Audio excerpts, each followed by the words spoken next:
शुभ प्रभात दोस्तों, आपका हमारे चैनल में स्वागत है। चलिए पंडित प्रदीप मिश्रा का यह उपाय जानने से पहले मेरे चैनल को लाइक, शेयर और सब्सक्राइब करें। आज का उपाय, जितने आस्था चैनल पर कथा सुन रहे हो, जितने फेसबुक और यूट्यूब पर सुन रहे हो और जितने इस छत्तीसगढ़ की पावन धरा पर बैठकर सुन रहे हो, बहुत सावधानी से सुनना। एक छोटा सा कपूर का टुकड़ा जब आरती में जलाया जाता है तो ये कपूर क्यों जलाते हैं? इस कपूर का महत्व क्या है? इस कपूर का कारण क्या है? ये कपूर है कौन जिसको हम आरती में जलाए? जी हाँ भक्तों, जो आज प्रदीप मिश्रा जी बताने वाले हैं उसे आप ध्यान से सुनिए। क्या जरूरत है इस कपूर को आरती में जलाने की? क्या जरूरत है इसको यज्ञशाला में जलाने की? क्या जरूरत है इस कपूर को पूजन में जलाने की? स्वयं गुरु बाबा कहते हैं, यदि कोई आरती में, पूजन में, घर में एक कपूर का टुकड़ा आरती के बाद में जब समर्पित करेगा तो उसको अश्वमेध यज्ञ का पुण्य प्राप्त हो जाएगा। अश्वमेध यज्ञ के पुण्य को पाने के लिए कपूर का टुकड़ा आज भी आरती में जलाया जाए। एक कपूर का टुकड़ा सुख का, इसीलिए हमारे यहाँ शास्त्र कहता है महाराज, जब आपको घर में अगर ऐसा लगने लगे कि 15 दिन से बहुत बेचैनी है, बहुत दुख तकलीफ लग रही है, कोई ना कोई बीमार पड़ रहा है, कुछ ना कुछ तकलीफें लग रही है, तो एक पीपल का पत्ता ले लो, उसके ऊपर एक कपूर का टुकड़ा ले लो, सारे घर में घुमाकर उसको दरवाजे के बीच मध्य में जला कर रख दीजिए। थोड़ी सी देर 20 से 25 मिनट के अंदर मकान में एनर्जी वापिस आ जाएगी, उस भवन में एनर्जी वापिस प्राप्त हो जाएगी।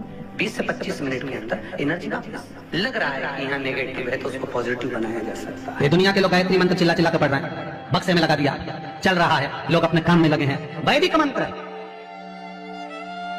चतुर ब्राह्मण जब यज्ञ कराने बैठते हैं, चतुर ब्राह्मण जब विद्वान ब्राह्मण, विद्वान आचार्यगण, कर्मकांडी ब्राह्मण जब अनुष्ठान करते हैं तो गायत्री मंत्र जब आता है तो मौन हो जाता है, चुप। वैदिक मंत्र मौन। मंत्र कैसे? हमारे शंभू ने दिया 2 मंत्र ऐसा, नमः ओम नमः शिवाय, कैसे भी बोले, श्री शिवाय नमस्तुभ्यम, महामृत्युंजय मंत्र।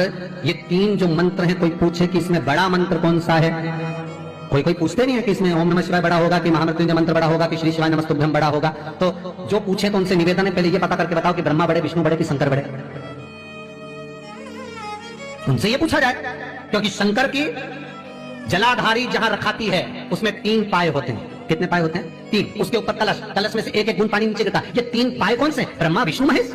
और उसके ऊपर जो जल गिर रहा है वो एक एक बूंद गिर रहा है, तो ये बताता है कि हम तीनों एक हैं, ना कोई बड़ा ना कोई छोटा। तो मंत्र ना कोई बड़ा होता है ना कोई छोटा होता है। ओम नमः शिवाय जपोगे वो भी बड़ा है। आपके हृदय में बैठना चाहिए कि आपको क्या जपना है। महामृत्युंजय मंत्र का जाप कर रहे हो, आपकी वृद्ध विवेकता से वो बड़ा होगा। श्री शिवाय नमस्तुभ्यम जप रहे वो बड़ा होगा। ये आपकी सोच है कि बड़ा क्या है। और सरल भाषा में समझ लो,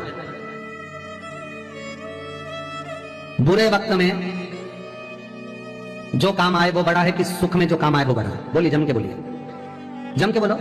बुरे वक्त में जो काम आ जाए और आकर कहते चिंता मत करना, मैं बैठा हूं, बेटी की शादी अच्छे से कर, ले 2-4 लाख रुपए ले जा, टेंशन मत लेना, बारात हम झेल लेंगे। तेरे को दुख आ गया, कर्जा हो गया, चिंता मत कर, 2-4 लाख ले जा, हम ये सोचेंगे कि कोई व्यापारी खा दिया होगा, ले जा तू कर ले।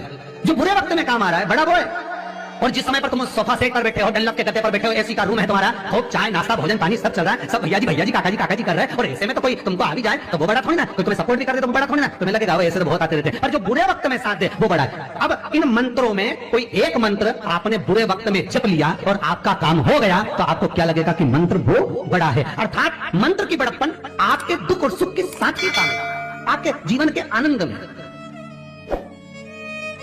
वेद के जितने मंत्र होते हैं, शास्त्रों के जितने मंत्र होते हैं, भागवत के, रामायण के, गीता के जितने मंत्र होते हैं, कोई मंत्र सब कमजोर नहीं होता, किसी मंत्र में कोई कमी नहीं होती, मंत्र सब प्रबल होते हैं, सारे मंत्र प्रबल हैं। बस जपने वाला चाहिए कि उसको सिद्ध कर जपता रहे, उससे फल की प्राप्ति करता रहे। मंत्र कोई छोटा नहीं, मंत्र कोई बड़ा नहीं, उसको जपना है, आपको धारण करना है, उससे आपकी प्राप्ति।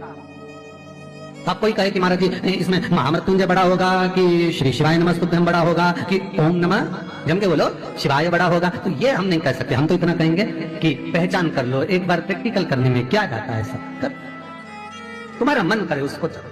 बस अंतर इतना है, महामृत्युंजय मंत्र को बोलने के लिए स्वच्छता चाहिए, एकाग्रता चाहिए, एक आसन चाहिए, उत्साह चाहिए, अनुष्ठान चाहिए। और ये 2 जो मंत्र हैं, ओम नमः शिवाय और श्री शिवाय नमस्तुभ्यम, इसमें कोई आसन नहीं, कोई अनुष्ठान नहीं, तुम चलते फिरते खाते पीते जाते आते जैसे जपना हो, तुम्हारी मर्जी पड़े जपो। नींद नहीं आए तो उठ के बैठ के पलंग पे जप लो, श्री शिवाय नमस्तुभ्यम, ओम नमः शिवाय, तुम्हारा मन करे जैसे जपो।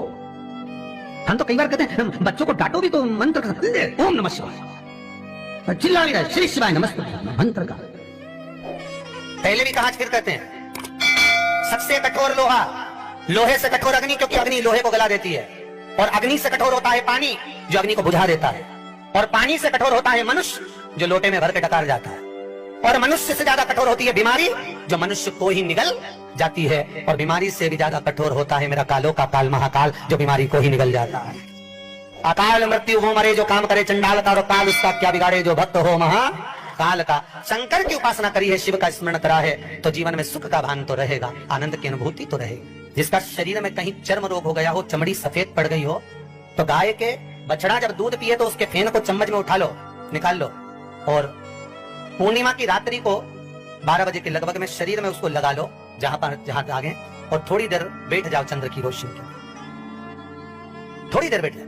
उसके बाद में फिर स्नान करें, 2 या 4 पूर्णिमा करेंगे महाराज, धीरे धीरे वो चमड़ी अपने असली रंग में आना प्रारंभ हो जाएगी, चर्म रोग समाप्त हो जाएगा। एक बात और आपको पहले भी कही थी, फिर कहते हैं, गाय जब अपने बछड़े को दूध पिलाए, उसके मुख पर जो फेन आए, जो बच्चा बुद्धि से विकलांग हो, चित्तवृत्ति से विकलांग हो, जिसका विवेक काम न करता हो, चिड़चिड़ करता हो, रुदन ही रुदन करता हो, या फिर एकदम गुम सा रहता हो, या उसकी इंद्रियां, नेत्र, श्रवण, जिह्वा सही काम ना कर रही हो, तो अमावस्या के दिन दोपहर 12 बजे गाय के बछड़े का जो फेन है, मुख का बछड़ा जब दूध पिए, उसका जो मुख में फेन आता है, वो उस बच्चे को पिला दीजिए। 3 या 4 अमावस्या करिए, धीरे धीरे मेरा बाबा भोलेनाथ उसको ठीक करना प्रारंभ कर देता है। गाय का दूध अमृत है।